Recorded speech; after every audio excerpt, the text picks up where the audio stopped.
papayas.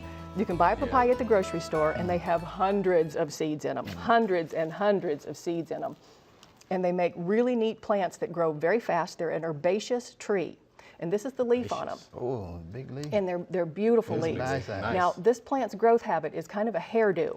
So it'll grow, it has a stem, and these will break off and leave really nice leaf scars. So you get this scarred, round scars all over this nice stem. And then there's a hairdo of leaves at the top, but that's its natural growth habit. And it'll grow about 6 feet tall if it's happy in 1 year. Okay. And this is one that, just let frost get it. It's okay, because you can grow it a bunch more the next year. I planted probably 200 seeds when I was working at the zoo, and I think they all came up. I had 200 papaya Germination trees. rate is pretty high. Very high. I even tried experimenting. I, gave some bottom heat, gave some mist. They all came up.